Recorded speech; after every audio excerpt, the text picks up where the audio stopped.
Parshas BEHAR. Parshas BEHAR, Perek, right, we'll start here. It's Perek Chaf Dalet, I believe. Let's see, let's make sure. Perek Chaf Hey, Perek Chaf Hey, Pasuk Yud Dalet. So this is Perek Chaf Hey, Pasuk Yud Dalet, page 698.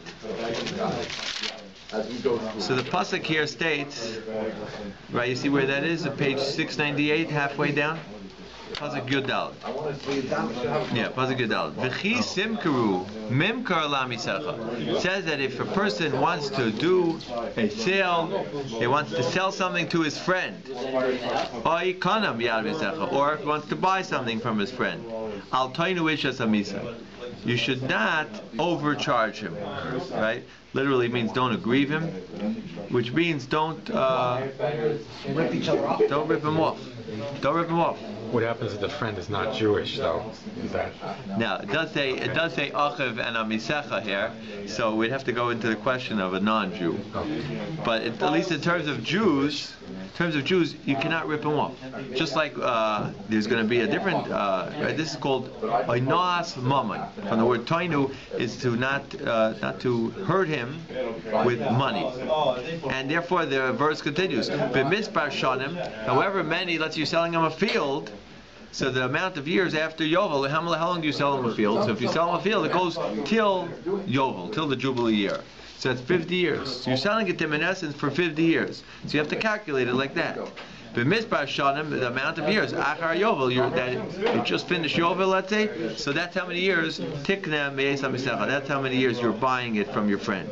But Mizpar Shnei Tvuos, Yimachalach, that's the amount of, right, the seasons that you'll get. Lefi Roiv HaShadim, if it's a lot of years, Tar Ben Meknasa, it will be a bigger sale, Lefi, right, it will be more money. Lefi Ma'oid Shanim, if it will be less years, Tamit Meknasa, it will be less of a price. He's selling you the amount of food and the products and the seasons. That's what, and you shouldn't overcharge. Now it goes both ways. You shouldn't charge him too much, right, if you're the seller, and the buyer also has a prohibition. The buyer shouldn't pay too little if the seller doesn't know the proper price. Right, let's say you're selling, something, and you don't realize that it's worth a lot more here. Because the first thing, before we get to sellers and buyers, the first thing is what you brought up here before, that it depends on the item. Every item is different. Depends where you are. Right, let's say you say, well, I'll sell, let's say a bottle, right, a cup of soda. How much is a can of soda? A can of soda, $1, right? It depends where you're at. Yeah, that's right. Right, let's say you go to like a fancy hotel, right, and buy a can of soda there, $4. But they've transgressed this violation. Have they? That's the question. Have they transgressed it, right? Probably not. Because there's a cost to putting out that particular drink in that location. They have rent there, right? Yeah. So, or there's also another thing. Market value. There's also the place, the place where you are, and the area, the atmosphere. For the hotel, that's what the price is. Right, for your convenience store down the block, right? It's much cheaper. The same way you go to Sobeys, you go to the department store, you want to buy flowers or something, right? It'll be, or you go to No Frills, right? It'll be even cheaper. And then if you go to Sue's, or you go to somewhere else, any other place, it's going to be much, much more. Especially on Erev Rosh Hashanah. Especially on Rosh Hashanah, sure. Right? So how can that be? Who is doing anah? The answer is, right, like you're saying, it depends on the cost that they have, right? They're putting it into, they have to pay more. They're not buying in bulk. No Frills is buying in big bulk, so it's cheaper for them, or whatever the case is. And in a little store, the convenience store, they're going to charge more maybe because they get it more expensive. For them, it's more. So it depends where you're selling it. The hotel, right? Depends where you're selling. If it's a hotel, it costs more for a can of soda. Because the alternative is very difficult usually. Why? What's the alternative? Well, when you're at a hotel, to go to the convenience store is usually like a 10-minute walk, so they'll sell the can of Coke for $4, counting on the fact that you're not going to walk 10 minutes. But that would be no then. That would be no. Is that the only way they're able to do it? Or they're selling you a lot of things, like you're saying. They're selling you the lobby and the service, right? That's what brought you into this hotel away from the convenience stores. It's the whole avirah, the whole atmosphere. You have no option. $14 at the Air Canada Center. Now that could be there. It could be that they got you there. There's nowhere to go. Nowhere to go. There's nowhere to You go. want that beer? That's what it costs. That's true. That's true. Can't bring it in. That's true. But in terms of other places, it depends on each area what it's worth. For that area and for that particular group of people, right? So it varies. It all varies. What you're saying is, in these situations, they don't know the identity of the purchaser. Right? Who doesn't? The hotel. It doesn't know if who's going to buy that Coke. It just says this Coke before the purchaser materializes. This Coke is $4. But they know who's buying it. Why? It could be here. It says you shouldn't, like your fellow in English and Hebrew, it is your brother. But like it says, don't overcharge for your brother. Right. But what if I put the price up before I know if a Jew or a non-Jew is going to be the purchaser? Yeah, but it doesn't matter. But the point is, you're trying to overcharge him. If a Jew will come into the store, you're overcharging him. Okay. But the other case is, let's say, where that's how much it costs. Right? It depends on every item. You have to give him the market value of the item. Right? So whatever the market value is, that's what you're entitled to charge. Right? You're allowed to make a little bit of profit with the market, right? The market value is with the profit. What if you're the only one selling that item? You make the market value. Right.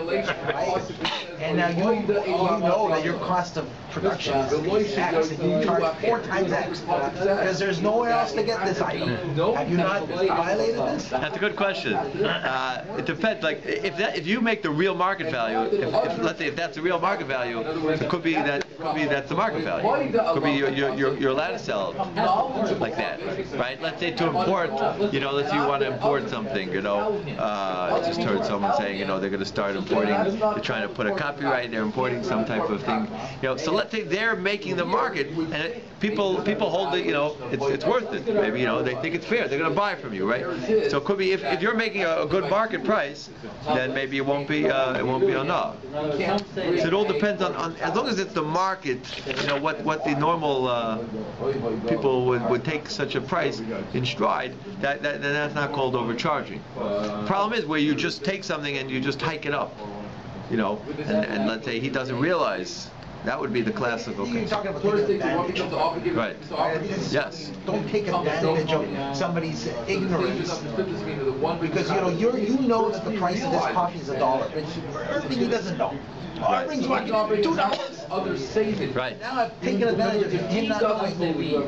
Whereas everybody else knows it's $1. You guys would not have bought it with the $2. He doesn't know who will buy it. Now Right. taking advantage of it. Right. Which leads to the other point of that this mitzvah is not only on the seller, but the mitzvah is also on the buyer. I don't know what the market is. Let's say let's say the buyer comes into the store and he sees that the seller doesn't realize how much it's worth, and the seller is really charging less than he should, less than even like the seller made a mistake. Right? The what? Mislabeled. Yeah, let's say mislabel. This is an interesting thing. Not so many people know this, Din. So if there's a gas pump in one of 8 pumps here at 50 cents, it would be wrong of me to use it? It's labeled wrong? The owner is a Jew. Right. Yeah, so if it's labeled wrong, right, if the owner is a Jew. What about, because if it's a boy, there's a principle, takum, something, I forgot what it's called, you tell me. That if a boy makes a mistake, you're not obligated to. Yeah, Ta'is Akum. Yeah. But in terms of, he brought up before, that could be the whole rule of Ainah is only relevant to Jews. Because the verse says, Amisecha. Amisecha. It says your friend, your brother. It says your brother there, the next pasuk also.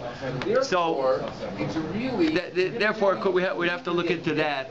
Right, we'd have to see, I could even see how the Minchas Chinuch, how the Chinuch rules. Right, we'll see if he brings this down. We construe the If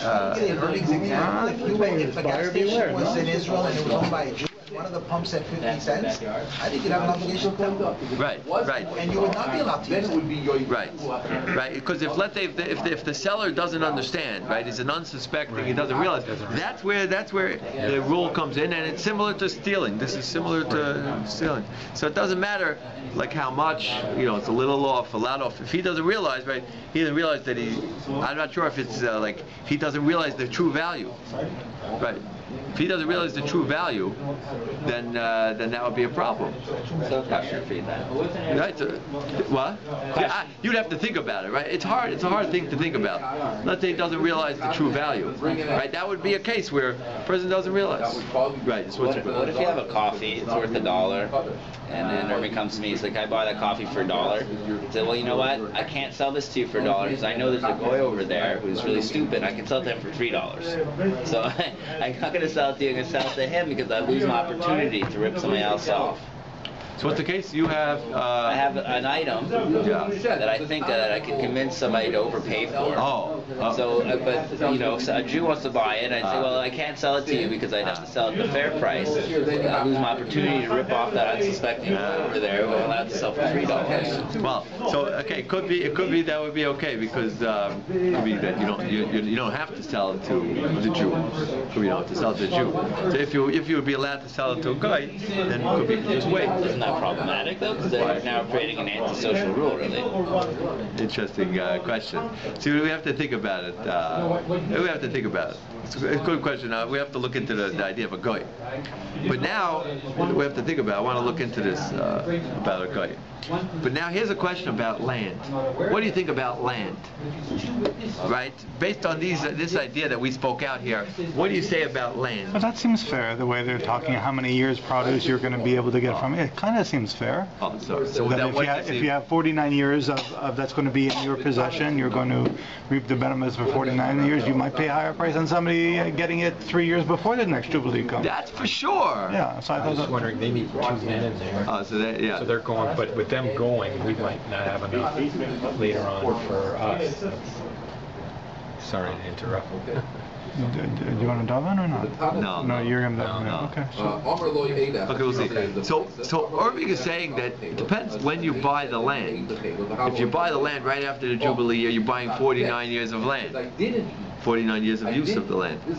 If you buy it 1 year right before Jubilee, right, then you're only buying 1 year of land. So the answer is you're right. That makes sense. You're right, but that's called market value. That's not called, why is he paying 49 times the price? That's not a problem of ripping him off because that's the price. That's you're getting 49 times more property. We would say actually you're leasing land. Right. And then the years in the lease determines what you pay. Right. That would be essentially what it is, because the land reverts back to the original owner at the Yovel year. At the 50th At the 50th year, yeah. So that's the idea there. Now, so the question is, so what's the rules? So what's the rules of Onah? What's the rules of, right, it's called Onah. Onah is to rip off your friend. Onah's mammon. Mammon means money. So if you rip him off in terms of money, that's Onah's mammon. What's the word you're saying? Pronounce? Right, look at the verse. Hana? No, Hana is pleasure. Hana is pleasure. So we're reading the verse Yudaled, okay. 14. That if you buy or sell from your friend, Al Tainu Isha Samis. Tainu. Okay. Tainu. The word Tainu, right, there states, don't aggrieve him. Don't rip him off. Right? And this is a very important part here. Right? In terms of business, don't aggrieve your friend. We're going to see later on, if you skip to Pasuk Yod Zayin, Pasuk 17, there it says again. If you notice, it says again. Look at the bottom, third line to the bottom of the page. There it again says, Al Toinu Isha Samisai. Don't aggrieve your friend. So you might ask me, why do you have to say twice, don't aggrieve your friend? So for this, right, you see it says it twice? So the answer to that is that Pasuk, the verse later on, 17, is referring to a different form of aggrieving, a different form of hurting. It's referring to hurting your friend with words. That's called hurting a friend with words. Onas devarim, making your friend feel bad. Right? If you tell your friend a comment, you make him feel bad. You tell, let's say a guy is a convert. So you go over to the convert and you say, how you doing? I remember you when you used to be not even a Jew. You used to be doing everything that a not Jew does. I remember you used to eat everything not kosher. That's called onas devarim. That's called painting your friend with words. Now, it doesn't have to be such an extreme example. It could be you and your friend, and you go over to your friend and you say, Irving, this is a beautiful shirt. Where'd you get it from? Would you like to know the market value? No, I want to know. I want to know, where'd you get it from? The local garbage dump? That's called onas devarim. Just kidding. It's a great shirt. Yeah. But if you tell your friend anything which you would grieve your friend, any comment, right? It's one of the hidden mitzvahs. Right? Not so many people know about this mitzvah, but it's a mitzvah that you shouldn't make your friend feel bad. Any word that you say, that's the verse. Don't aggrieve your friend. And the next words of the verse are, you should fear God. Because you might say, oh, it's making a joke, or I didn't mean anything. So you have to fear God. Hashem knows exactly what you had in mind. So it's your intent. It's your intent. Now you also have to be careful, because if you say a comment and you hurt your friend inadvertently, so that's called a inadvertent sin. It's like a guy turned on a light on the Shabbos. He didn't realize, right? He forgot at Shabbos. He turned on a light, so it's inadvertent. It's not as stringent, like if he did it on purpose, but it's inadvertent, right? He, a guy, Just got up in the morning or something. He got up in the morning, didn't realize. It's inadvertent. Or force a habit, maybe. Yeah. What? Yeah. Force a habit sometimes. Right. So it's called a shogeg. Inadvertent. It was a shogeg. It was a mistake. So it was a mistake. If you go over to your friend, right, and you have to be very careful. You go over and you ever ask someone how much he paid for something, or let's say he bought something and now you see it's much. He overpaid. Let's say he got he got ripped off, but he can't return. He bought it and that's it. You have to be very careful. You don't say, "Oh, you paid this for that house, that car. Oh, I could have got it for you much cheaper if you would have came to me." You're just going to make him feel bad, because now there's no point anymore, right? So you're not allowed to tell him anything. So you have to be very careful. You have to, even by mistake, you have to be careful not to slip up and say, "Whoa," people won't do it. They won't do it to hurt their friend a lot of times, right? They're well-meaning. They say, "Oh my gosh, you paid so much." So those words, even though you're not trying to hurt him, you're just trying to express your disbelief. Wow, I can't believe you paid so much. I could have got it cheaper. That's called onas devarim. That's called it's a shogeg. It's a mistake. It's a mistake. But you're causing him pain, because now you feel so bad. I paid so much. If I would have known, I could have saved myself $20,000 or whatever. So you could do it. It's a mistake, but you're causing him pain. So it would be a mistake. It would be a shogeg. So he should be always on guard, even for a mistake. So that's verse 17. That's called aggrieving your friend with words. But in our verse, pasuk Yodalid, right, 14, here is called aggrieving your friend with money. Money matters. So that is a different, it's the same word, toinu, don't aggrieve your friend, but it's a different idea, different area. It's in terms of money, not to rip him off. Now, the question is now, so let's say a person does this. Let's say they make a mistake. And they sold someone, let's say they do sell someone, and they're way off. They overcharged him by a lot of money. So what is the boundaries here? How much do we call overcharging that it already takes effect in halacha? That it actually makes a difference. So the answer is a sixth. A sixth is the magic number, 16.6%. If you overcharge someone 16%, then that is where that is the avera. Under 16%. Okay. we say that there is no problem. So either way, Whether the 16 up or reason- 16 down. Like the other person wouldn't be obligated to say you're going too low if it's 16 down. No, right. So if you're the seller, you can't overcharge him by 16%, right, or 6. So if you have, let's say, you're selling, you know, a pair of glasses that cost, let's say, $100, $216. let's say $360. $360. What do you? A camera. $360. You can't sell it to him for, let's say, $420. Right, because it's $60. Once you get to $60 over, that's a sixth. You cannot overcharge him by a sixth, and that will be an avera of nas mum. So once it is at sixth, till a sixth, there's different ideas put forth, but till a sixth, we say maybe people, they're not so, you know, Worried about it? or they say maybe I can't, you know, I wouldn't be able to get him glued down to be, well, what's the exact price? You know, we'll go to the court and he might say the price is a little bit different. You know, so it's not an exact price. So let's say I think you overcharged me by $5. So you might go to the court and the court say, no, who said you're right? You're wrong about your assessment of how much it's worth in the first place. So up till a sixth, there's also an idea that people they don't mind for a little bit to overpay a little bit, or maybe they wouldn't go to court for any, you know, that little bit. Where did the 1/6 come from? Where is it based on, or is something else? So the Gemara brings down this idea of a sixth, and Based on something, Kind of obviously. reasonable when you think about it. the root. I'll give you the idea how the Gemara brings it. The Gemara says once you go over a sixth, then the sale is void. The sale's off. You could go back to the store, even if you used it already. You could go back and say, here's the item. The sale was called a mekartos. It was a false sale. And the reason is, Toso says the reason, because the price you gave was so far up, so overcharged. It was more than even normal, and therefore it's like it's not a sale. Like it's a joke. You charge so much that it's like you didn't sell it, and therefore such a sale is not fitting to keep on to be existing.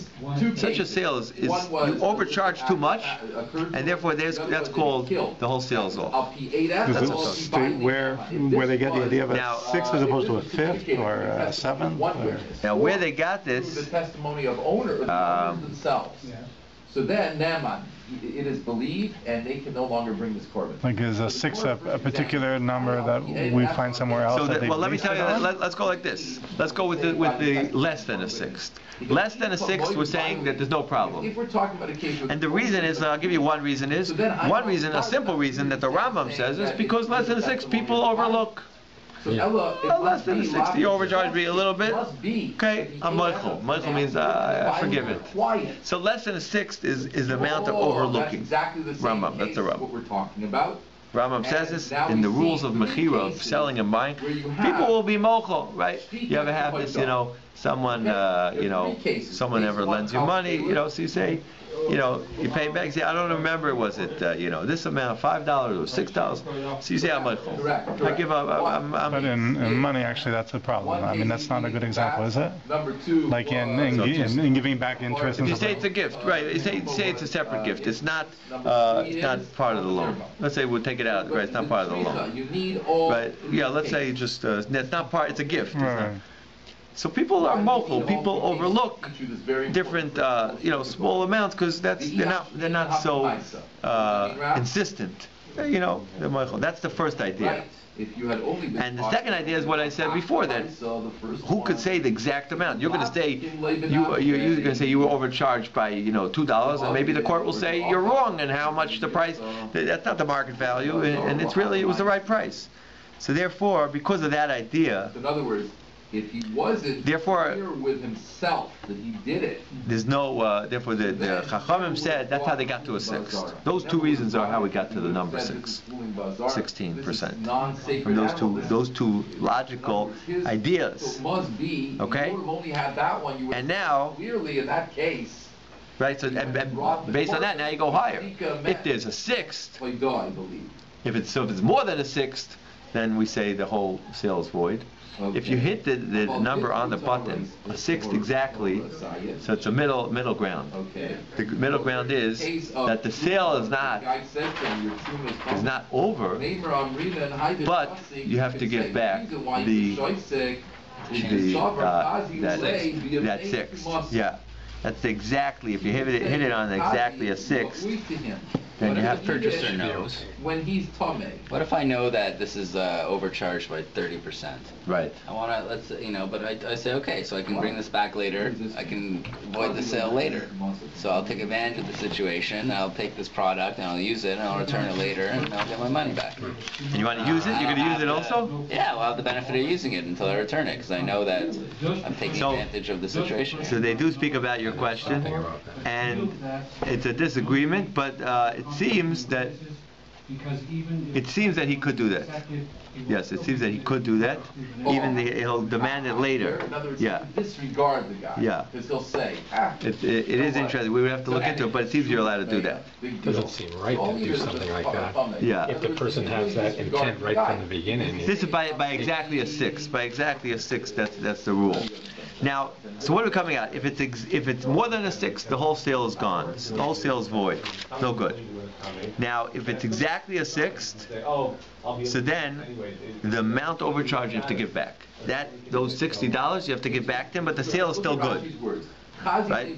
Sale is still good. And if it's less than a sixth, we're coming out that less than a sixth is nothing. The sale still goes, and the money overcharged he gets to keep. And these are the two reasons from the Rambam and the Rush. In dollars and cents for us, Yeah. like if you're talking $10,000 purchase, you're Yeah. talking $1,600. Right. Well, And we don't relate that as al-mochayu $1,600. Well, it's not something we do. If it's a bigger price item, then it's also the stakes are higher. Right. He's also making more profit. I think it's everything. I think it's bigger price, bigger stakes, bigger. I think it's also bigger mechila, bigger forgiveness. I think it goes with it. I think it comes with the area. I mean, there's only a buyer and a seller who can afford to pay a $10,000 item might be able to pay an $11,600 item too, just as well. I don't know. Yeah. That's what I'm saying. That's what I'm saying. I'm just curious how they get out to, as opposed to $1,160 opposed to $1,180. Like this 1/6. I'm like, Yeah, it doesn't really give a reason. I'm curious. 1/6 versus why 1/5 versus 1/6. Did you hear it? So the Rabbi was saying that if somebody's overcharged, what is a level called overcharging? And it says 1/6. 1/6 and under is okay, or and 1/6 over is considered overcharging.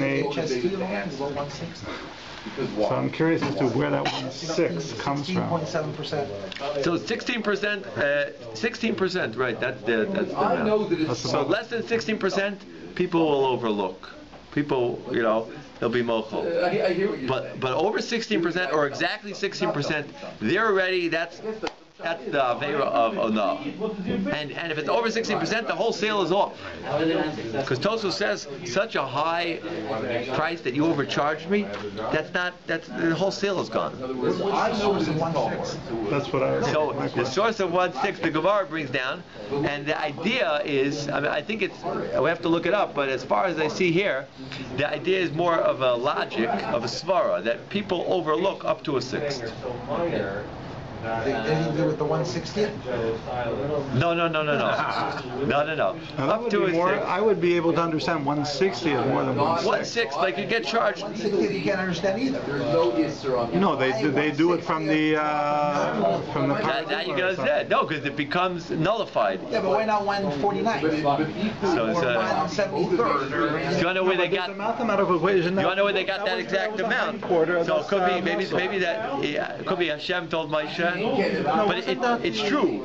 But now it works. That is the amount that if you have a drop of milk falls into your soup, which is meat, that drop, if it's 1/60th the amount of the soup, the meat soup, it will become nullified, and you won't taste it. But doesn't that The taste is gone. The appearance is gone. It's because it's so minute in that amount. 1/60th is the amount that it becomes, it loses all of its effect. But doesn't that amount come from the hind quarter that we're not allowed to use? Yeah, so we learned it out. Now we learn out. 1/6. Yeah, 1/60th, right? We do learn it out from the from a part of when From the Gita Gemara learns out Gita Nasha. We do learn out that number, right? These numbers, 1/6 and 1/60th, they're not made up. The Gemara is dealing with it. We'd have to look into the source of a 6th. But one thing is, the Rambam says that in terms of a 6th, that's how much people will overlook. And everybody's people agreeing? if they got overcharged, they'll overlook that amount. Everybody's agreeing with that? And the other idea, the Rosh says a different idea. The Rosh says that anything under a 6th, so people wouldn't press charges because you might go to court and say, he overcharged me, and I think the price is this amount, but maybe the court will say, you're wrong, that's not the real market value. So it could be, it wasn't even, right, up till a 6th, there's a leeway. Could be acknowledging there's no such thing as exact values. Right. Right. Right. There's always a variable, what you're willing to pay in the situation. So you can't have it just exactly. Who knows what a car is worth, right? Like a car. So that's what I'm saying, right? You're going to go to court. It could be it's different things. I thought maybe the legal fees would show up to 6, so it's not worth it. 6. You know, it'd be interesting if Legal fees are more than 6. it was the last one that was to be sold too. Now, right, now you have to see on each case what there is. Now you are allowed to charge for like certain things, like what your expense is to get the product. You could put that into the item. Right? If you have to pay for shipping to bring in to export and import, so you can put that in. You have to you have to have a storefront and everything. That you can put into the price. That's not Ona. Ona is when you just have the item and you just overcharge it and you and you go over the market value. Okay. Now the question here is now that so we got a 6th. Over a 6th the sale is no good. Under 6th is no problem, and a 6th exactly. You got to return the amount overpaid, but the sale still holds up. It's still good. The amount, the 1/6 The overpaid? 1/6, yeah. So up till there he's okay. When you get to 6, you got to give it all back. This is very hard to. If it's exactly right on, I got to pay back $3,000. But if it's $1 less than the exact right on, I can keep the $1,999. You can ask this, It's a hard thing to. You can ask this on every time. Wow. Every time we ever give a share, you'll say, well, up till there, it doesn't work.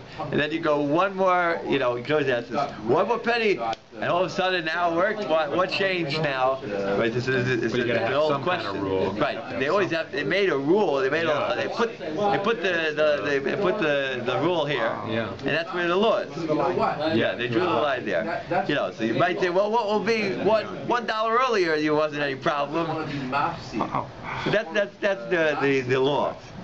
Even Hashem had rachamim with when it came to Abraham asking for 20 people for 10 people. Okay, he drew a line at 10, but still, he was willing to say. I'm sure you can see there's a lot in the whole Gemara, right? You can always ask this type of question, right? Like, what about like one under, right? Why do you put it like this? You could marry a lady. You could give her, let's say a pruta, right? Let's say a nickel.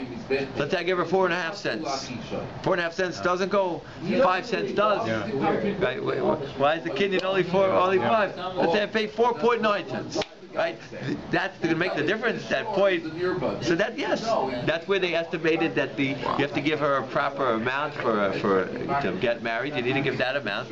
That's what they set down. And if you do less, then you didn't get to the line. You said that if the guy pays up to the market value, it's fine. Over the market value, but up to 1/6 over, he has to give back the excess that he charged. Up to 1/6, he's okay. Oh, he's also okay. Right. Yeah. Because we give a little leeway. Over 1/6. Once you get to a 6, It's not a sale. Exactly 1/6. Exactly a 6. Then it's a sale, but it's you got to a give sale, back. but you got to give back any extra. That's right. And over 1/6, then you get back the money, and he gets. Yes, then the sale is null and void because the Toso says because such an overpriced sale, which is so overpriced, it's like there was no sale. Right. It's like a joke. And even if it's used and damaged. And even if it's used, And it's an interesting halacha here. Rabbi, can't you picture Irving back in time? time arguing this. No, but No, it's an interesting idea. No, I know. Even if Right. you used it, I hope I'm right? not the only Which one means like if you this. buy it, You don't have to go back and talk. no, if you buy it, the minute you buy it and you realize that you were overcharged, you can't use it. Right now you can't use it. Right. But I think Kevin has had a scenario before. So, right, so I have to get at this case. But the thing is, you're not allowed to use it once you buy it, right? And if you want to do, if you want to get back your money, so now you can't use it because now you're stealing. Because you're saying, what are you saying when you're saying I want to return it, right? You're saying he did no, he stole. I'm giving back. It's not a sale, right? Tosa is saying it's not a sale. So if it's not a sale, so you can't use it. It's not yours. You're going to go back the next day and say this camera I was overcharged and it's not a sale, right? You're going to bring him to Tosos, and Tosos says such an exorbitant amount is not a sale, right? Because it's a joke, obviously. So if it's not a sale, then you can't use it today. So therefore, you can't be on both sides of the coin. You can't use it once you decide that you were overcharged and you want to return it. You can't use it. That's stealing. And if you do use it, you ready for this one? Right. And you lose your right to void the sale. I asked you before, and you sort of implied that the answer was different. I'm saying if you bought it knowing you were overcharged, you're saying that. Well, it depends what you want to do with it, right? Okay, so here the din is the rule is in terms of using it. Once you use it, if you want to return it, once you use it, you can't return it. That's the rule here. What if you only realized you were scammed after you used it? Oh, now that's different here. Oh. If you're ready, yeah, right, maybe that was your case, right? If you already used it, right, I think you can still return it. You can still return it. You have to act immediately. You have to act immediately, but it's fine. I believe it's fine even though you used it. Yes. But you can't use it for the future. I think that's As weird. soon as you come to the realization, you got to start using it. Right. Right. Does the 616 apply to the buyer who's taking advantage of the seller? Now, the same rule applies when you're a buyer and you walk into the store and the fellow doesn't realize what he got, right? He's selling something which is a very hot item, right? And he has no idea of the market value, right? Let's say he's selling something, that everyone needs, something, and he doesn't realize he got it very cheap. He brought it, with him, he brought it back, like so, you could bring some, he brings something back from China, and the market value he doesn't realize is much higher. And you come in and you say how much is it, and he thinks it's very cheap, right? You have to think of a good example. He doesn't sell it to you for this price. He doesn't realize. So if it's less than a sixth of the market value, then the sale is no good. So if you pay up to 5/6 of the price, you have to give it back. So if you paid, right, For 5/6. if you paid, right, let's say you take a case, right, you have to think of a good item that you brought in, right, let's say, I mean, if your discount was more than 16%, right, basically, right, you can't buy it. You got to tell the buyer. You got to. right. Let's say you went into the store, you're not into fashions, you picked up a tie you picked up a few ties in China, and you don't realize you bought them dirt cheap there. You come back here, you think, how much is a tie worth? $10. Your friend says, I need a tie, I don't have any ties. You say, okay, I'll sell you this one, I just bought it back from China, $10. Right? Now, how much is it really? Let's say, it would be, let's say, 50? You will buy more, but $50. Okay, so $50, right? Or even let's take $60. Let's take $60. So $60, he should be charging you $60 for it, or up to 51. He can give you a little cheaper for up to 51. But once he charges you $49, the sale's no good. He doesn't realize that he's making a mistake, and therefore the sale is no good. It works backwards also. what if the seller doesn't care? He's Now, a friend. so that would be different if the seller doesn't care, right? Or it could be then it would be okay because the seller's he's mobile. Let's say I've got this time in China, and you're a nice guy, you teach good classes, I want to give it to you for $50. That's what I paid for it. Right, yeah. You know it's a $50 tie. Yeah, so that's okay, right? That's fine. The problem is only when you're doing it when he doesn't realize, right? For example, let's say there's a sale, right? Let's say there's a sale in the store. So could you do such a thing, right? Sometimes they have like these crazy sales, and they want to get you in the store. So they'll give you like half price. 75% off. Right. It's foreign warehouse. Right. So you have to see exactly what, see what the price is before the sale, after the sale. But there, that wouldn't be a problem for you to buy something, dirt cheap from the store, because here's exactly the point. Mr. Toledano hit it on the head today. They're allowed to, they know the true value, they could waive their rights. They're entitled to waive their rights, and then there's no problem of annul. No problem whatsoever. Obviously, if they both aware of the price, that's no problem. So then vice versa, on the hockey tickets, where the face value of the ticket is written on the ticket, $200, but I really want to go to this game, and I choose to pay $500 for that ticket, I've also waived my right as a buyer. Right. So now, here we have to go to the next case. Right? You're talking about hockey tickets now?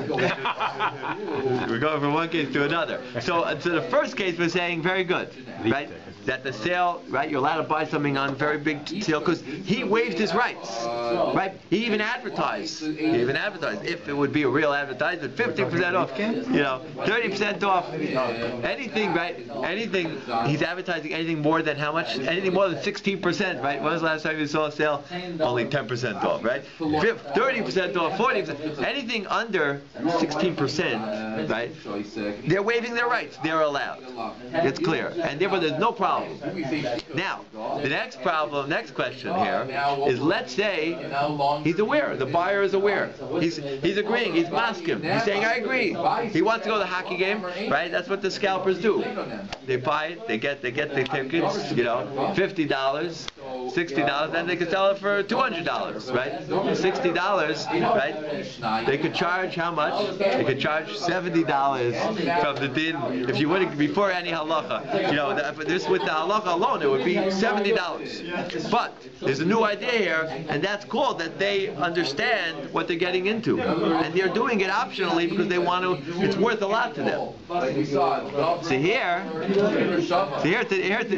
that was your question, right? This is a new question here. That was what you asked before, and it's interesting here. If you want to do it, it should be okay. I believe it's okay. It's an interesting idea. I believe that would be the same thing. That should be the same idea, right? Your question was if you're going to demand a refund later, right? Yeah. That's the question. But in terms of your question, I believe he's waiving his rights. Should be the same thing. But what if it's like, there's a few problems with that though, because let's say you're with your son or something, and he's like, oh Dad, I really, really need to go. I want to see this game, and I'm going to see this game, so you're stuck, right? So then sell me a ticket to this game. Well, I know that you really want, you're desperate for it. You'll never take your son next to you when you're scalping. You keep the son in the car. The situation, like, why are you so willing to overpay for this item? If you happen to be desperate for that item now. Okay. Like water in the desert. Okay. Right? Okay. Water's only so much, but I haven't had a drink in 10 hours. Okay. So I'm dying of thirst. And now I'm ready. I don't mind paying $100 for a glass of water. It doesn't matter if it's your son who's making you desperate or you're being desperate because you're a hockey fan yourself. Either way, you turn desperate. You have knowledge that you're being ripped off. Right. The scalpers make their money by buying the ticket from. He has tickets and doesn't want to go to the game. I'm the scalper. They're $100, right? I'll give you $50 for them. $50, I know. He wants to get rid of it. Okay, I'll take him from. Now, this guy comes by with his son. Yeah, they're definitely. Dad, I want to go to the game. Yeah. $200. Right. Yeah. Give me. He knows I paid way. Right. There's knowledge. Market value was 50, and his is 200. But even worse, it's actually the situation is even worse. Because what the scalpers do is they go when the tickets are first on sale, and they buy all the tickets. So when I want to buy a ticket at the box rate, it's sold out before I can get there. The scalpers have monopolized taking all my tickets. And now, if I want to go to the game, I have to deal with these guys who are marking it up by 20%. Right? And they stole my opportunity to buy it at the fair price, and now they're grieving me. And you're saying it's okay because they're telling me they're doing this. It's clear here. If you're waiving your rights, you could even, if you're agreeing to buy it, to buy the tickets, whether it's because you want it, because your son pushed you, and now you want it. Well, you want it now. Because you're not really fooled. So you're agreeing. You're not being fooled. You know the price. That's right. The whole thing is around taking advantage of somebody who has more knowledge than the other guy. Right. And you're using that to your advantage, either as a buyer or as a seller, and that you're not allowed to do. Right. It's all about the knowledge. Right. Exactly. Yeah. But how come it doesn't come into play a person's standard? For instance, there are people that just get by day to day, and $10 to them is like a penny to somebody else. Like the value of their money is. Right. Do you know what I mean? So what do you want to ask? So therefore, in a case of, let's say, I don't know exactly You're what saying my that question maybe the is, 6 but is not the right. But $1 to me could be 10 cents to you and $2. Like. But this is the arbitrary 16% is unfair because 16% Yeah. to some people. Well, I'm not even really looking at that. That's what I It's was just thinking. yeah, but like $10,000 to somebody to give as tzedakah is, or let's not say tzedakah, but let's say $10,000 for somebody to spend on a suit is ludicrous, but for him it's not. But for somebody just spending $500 is a challenge for a suit. no, but that's what I told you. But the price. So for him, you could overcharge him. The price is higher, and the amount you could overcharge him is that 16% is a bigger figure than the amount you could overcharge someone just at the regular suit store. But he wants a progressive system like the tax rate. If you make $200,000, your tax rate is 50%. If you make $20,000, your tax rate is 20%. Yeah. So the rate is locked in. The rate is a 6, and the rate is according to what you buy, a 6 more or a 6 less. Right. That's the halacha. Yeah, that's locked in. Now this is interesting. Now you have to look in terms of land, in terms of selling land, because here is there a problem with overcharging for land? Because land is a little bit different. Because it's not a uniform, it's not the same item like a pop can. It's Well, right. So what's but what is it? It's a piece of land. piece of land, but each piece of land is unique. And Now here's a little bit different here, because here the Gemara learns out that on karka, on land, there's no oina. There's no problem of overcharging in land. Now on that is an argument. There's an argument. What does that mean? There's no oina. Does it mean that you're allowed to overcharge on land, or does it mean that you're not allowed? But if you overcharge, then the rules don't apply of giving the money back. Which means he went against the Torah. He went against the Torah, but the rules of the sale is no good or the money goes back, that doesn't apply. So that's an argument between two sides in the back of the Gemara, and they go into this whole idea, because the Gemara learns out that it's only money or only movable objects. Because look at the verse that we just read. What was the verse we just read? Right? Perek Chafei Pasuk Yadalit, page 698. So the verse states, "V'chisimkeru memkar." If you sell something to your friend, and you sell it to your friend, and what's the next words? Aikana miyad amisach. What does that mean? But it's saying there. What does that mean?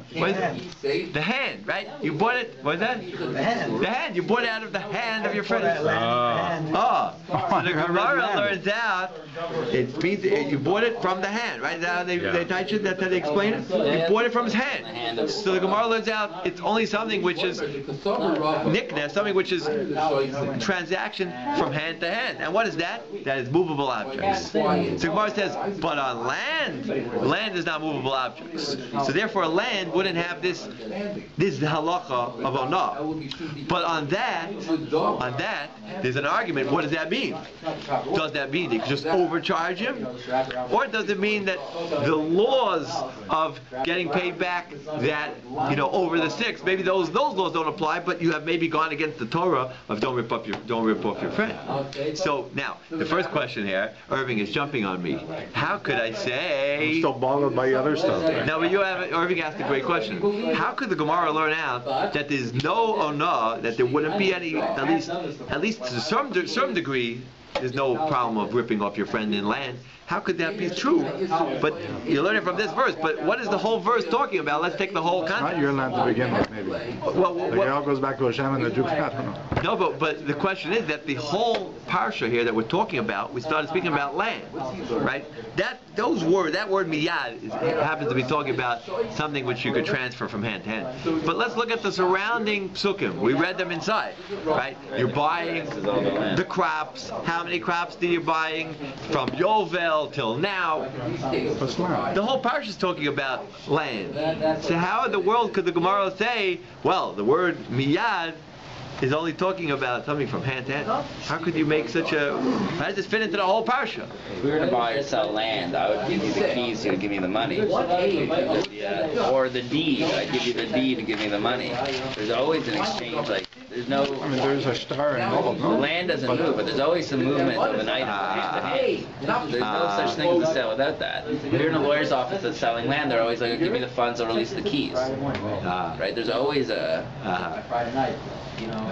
Could be interesting idea. They had But the keys are not really, let's say the door's open. Let's say there's no door's No, you open. can, the keys symbolize ownership of the thing, True. or the deed, right? It's a good question.